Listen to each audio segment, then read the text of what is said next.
ხოცები რაღაცას მაინც დაანგრევენ თბილისში და თვითონ ძალიან უხარიათ. თუმცა გასახარელიაა. ეს არის ვაშა გადაცემა. თენგიზ გოგუტიშვილთან ერთად.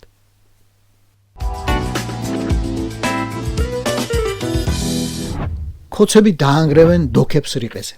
ბათუმში რომ ჭაჭიშადრევანი დაანგრიეს, ეგ პატარა შურიზება იყო. მაინც პროვინციული.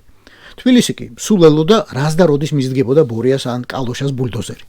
და აი ისიც, დოქები, ყანწები. რატომ? მიშა სიმბოლოა. ამის დასაპროექტებლად და ასაშენებლად იმან უცნობილესი არქიტექტორები ჩართო და ახლა მასზე ვიძიებ ჩურს. როგორ შეიძლება თბილისში რაიმე უფრო ლამაზი და თანამედროვე იდგეს, ვიდრე შუშის კონსერვის ქილა კომკავშირის ყოფილ ხეივანში. შანსი არ არის. ხოცებს თავინა ყველაფრის დანგრევა უნდათ, გეხსოვებათ. ბორიას ჯერ თვალში გაეჩხირა პრეზიდენტისავლაბრის რეზიდენცია, იმიტომ რომ მისი შუშის კონსერვის ქილიდან ამის შუშის გუმბათი ჩანდა და ეწიწკნებოდა ნერვები. იქიდანვე ჩანდა შუშის ხიდი და ამაზეც ნერვები ეწიწკნებოდა. თან ღამე რაღაცა უცნაურად სიმციმებდა და ეგ რაღაცა აეჭვებდა. კი ძახდა მიშა მშვიდობის სიგნალ გზავნის ეს საწყალი ხიდი მორზეს ანბაინთო, მაგრამ რა ისის ხი ხო მორზე ქართული ვერ უსწავლია და ამიტომ ვერ მოიცილა ეჭვი რომ აი ამის კოორდინატების ნავოდკას აძლევდა ამერიკულ ავიაციას ან ვიღაცა უცხო პლანეტელებს.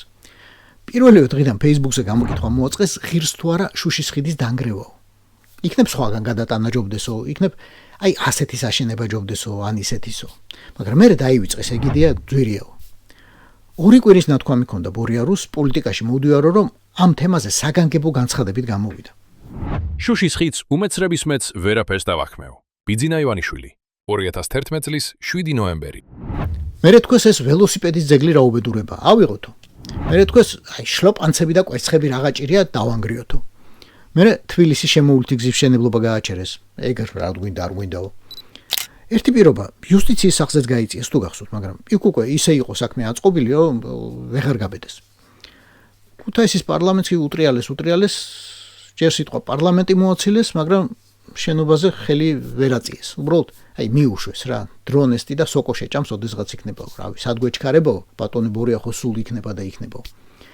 ანაკლია რომ დაასამარეს ამერიკული და ნიდერლანდური კაპიტალი რომ გააქციეს და ჩინურიც კი ვერ შემოიყვანეს, ეგ იცით უჩემოდაც. ახლა ფულის აკეთებელ დაზგად ჩაიფიქრეს, ჩვენ ვიზამთო და ეგეც მოგეხსენებათ. მაგრამ არაშენება ერთია და ნგრევა მეორეა, სხვავნება და აი სხვა ქავილი იცის ხელის. თან თუ ხელის ბარაკაც იცის ბიუჯეტიდან მით უმეტეს. მოკლედ მოიცალა პროჭორილებმა საინჟირო შურიზიებისთვის. ერთხელ გაყიდა ეს დოქები, ორჯერ გაყიდა, ავიცი რამდენჯერ. და ახლა იმდენი ჩალიჩონ რომ ახალმა ინვესტორმა, ანუ ფულის ჩამკუჭავმა, სხვა დამანგრევია მაქავრობა სასტოპრო უნდა ჩავდგაო. კალოშამას დიდი სიამოვნებითო თან თუ ხელის ბარაკა იცის. მოკლედ კოლექტიურმა ხიხოებმა გაწირეს შუშის დოქები. დაამთავრდა სუპერთანამედროვე საკონცერტო დარბაზისა და რაღაც დიდი სახელოვნებო სივრცის პროექტი. თანამედროვე ხელოვნება თუ გინდათ, მაგათ ხაზეინს უნდა გითხოთ და სთხოვოთ. ქართუსეებში რომ აქვს ის პიკასოები გამოკეტილი და კიდე რაღაცეები, ის უნდა გაჩვენოთ. სხვა ყველა შემთხვევისთვის კი არის ბერას უკუტავი ხელოვნება. გიკვირთ. საკტრისისა და გელათის აფეთქება დანგრევის შემდეგაც გიკვირთ. და სახელმწიფოს დანგრევის შემდეგაც გიკვირთ.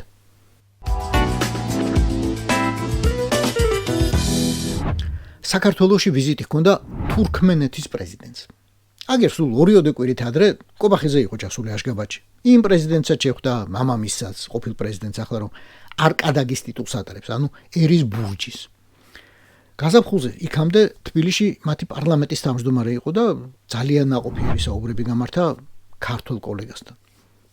მათ რა თქმა უნდა დემოკრატიის თურქმენმა დედამ და ქართულმა მამამ ისაუბრეს მრავალპარტიულ არჩევნებსა და ხმების ეფექტურ დათვლაზე. ხო, სხვათა შორის თურქმენეთის პარლამენტში 3 პარტიაა. ოღონდ ყველა სამთავრობო.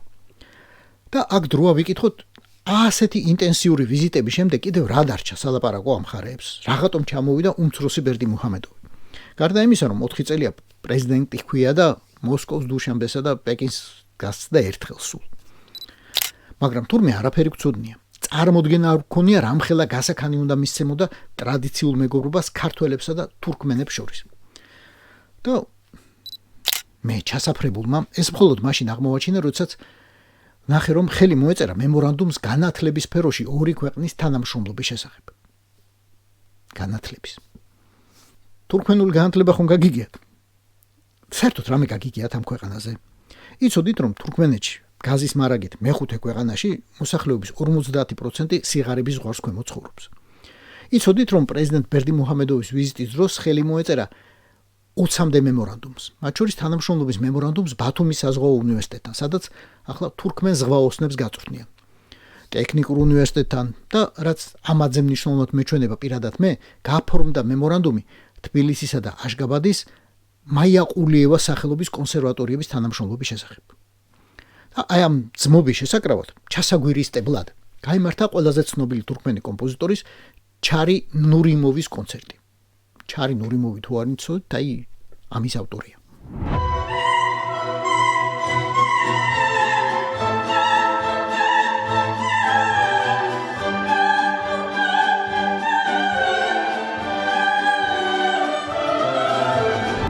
იცოდით, რომ ბერდი მუჰამედოვის ვიზიტისას ხელი მოეწერა მემორანდუმ საქართველოსა და თურქმენეთის პროკურატურების თანამშრომლობის შესახებ. და ჯანდაცვის სამინისტროებს შორის თანამშრომლობის მემორანდუმს რომ მოეწერა ხელი, ეგ თუ იცოდით. არც ეგ გაგიგიათ. კულტურის სამინისტროების მომავალი თანამშრომლობის მემორანდუმის ამბავი, ეგ იცოდით? და თუ ეგ არ იცოდით, აბა საიდანღა გეცოდინებათ, რომ გაფორმდა მემორანდუმი თურქმენეთის დიადი საფარმურატ ნიაზოვის სახელობის, ასე ქვია, სახელმწიფო თეატრსა და შოთა რუსთაველის სახელმწიფო თეატრს შორის.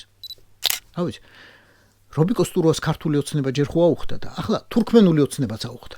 მე მგონი ყველაფერი ლოგიკურად ხდება მის ცხოვრებაში და თქვენ არ ფიქრობთ ასე. იცოდით, რომ თურქმენეთი საკუთარ ახალგაზრდებს არ აძლევს უფლებას ჩააბარონ დასავლეთ ევროპის, შეერთებული შტატების, კანადის ან ავსტრალიის უნივერსიტეტებში. უცხოური უნივერსიტეტების სიაში, რომელიც თურქმენეთის მთავრობამ დაამტკიცა რამდენიმე წლის წინ, შეტანილია რუსეთის, ჩინეთისა და ინდოეთის ზოგიერთი უმაღლესი სასწავლებელი. მათ გარდა არის ორი ყაზახური უნივერსიტეტი და გაიმაგრეთ გული ერთი თესეუ. არ ვიცი რამ დამსახურებისთვის, მაგრამ არის. ახლა ისინი რო ჩამოვლენ საქართველოში, კაი, ჩამოვლენ. და ქართველი სტუდენტები ნეტავ თუ მოინდომებენ წასვლას იქ.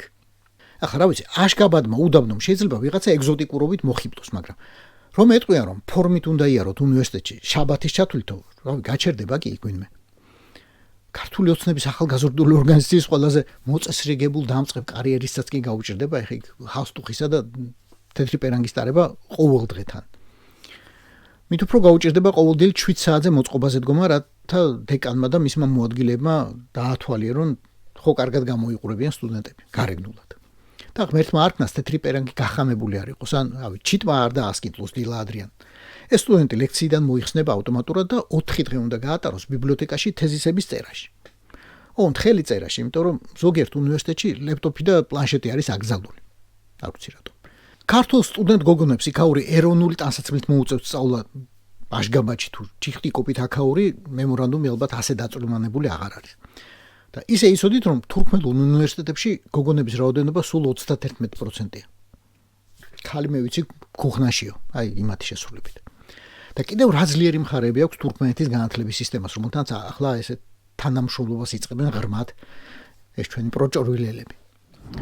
ხო, კერძო უნივერსიტეტები იქ არაა. იოხ.